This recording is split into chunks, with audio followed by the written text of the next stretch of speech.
अस्सलामुअलैकुम। माशाल्लाह जी माशाल्लाह। और सब भाई खैरियत से हैं? माशाल्लाह जी, दिल से दुआ है कि सब भाई खैरियत से हों।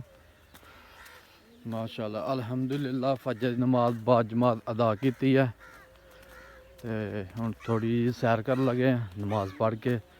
फिर माशाल्लाह अज तुहानूं अपनी बकरियां का शौक वहाने। हाँ जी जी माशाल्लाह जी। और सब भाई खैरियत से हैं? माशाल्लाह अल्हम्दुलिल्लाह। अल्लाह सब भाइयों सेहत दे।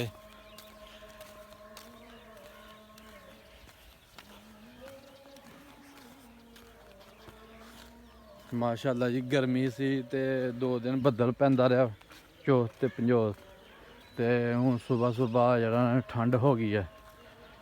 अवाम ने चादरां लैनियां शुरू कर दित्तियां ने।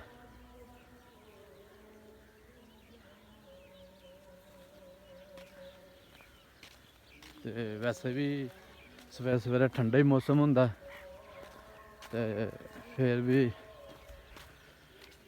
थोड़ा ज़्यादा ही ठंडा मौसम हो गया। माशाल्लाह जी। देखो बकरियां दे शटाले ते किन्नी क त्रेल पई दी है।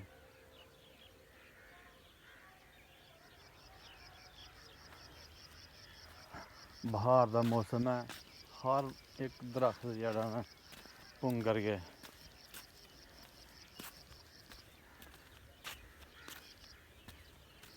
जी माशाल्लाह माशाल्लाह।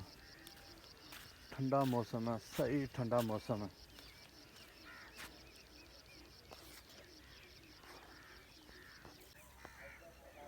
सर साढ़ा डुंबर है ते बड़ा पानी घट गया।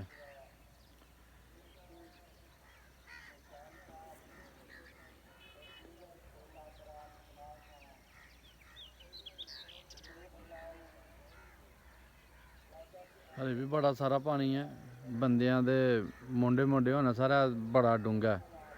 लोगों ने मिट्टी चुक चुक के बड़ा डूंगा कर छड़े।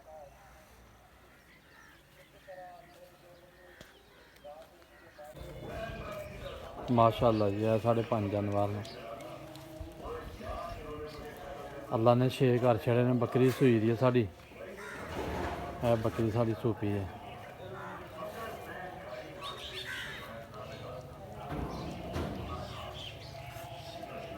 माशाल्लाह वो टुकी दी है।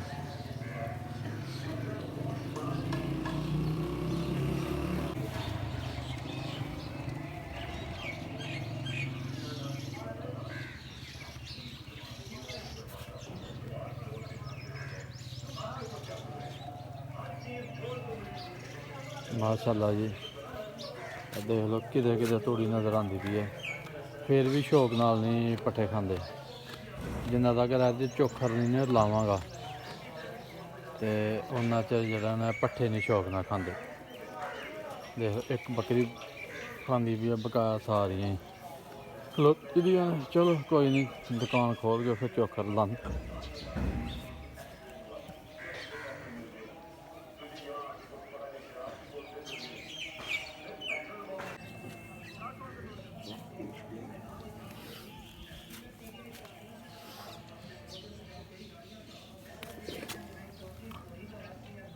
माशाल्लाह जी, यह बच्चा छोटा जहा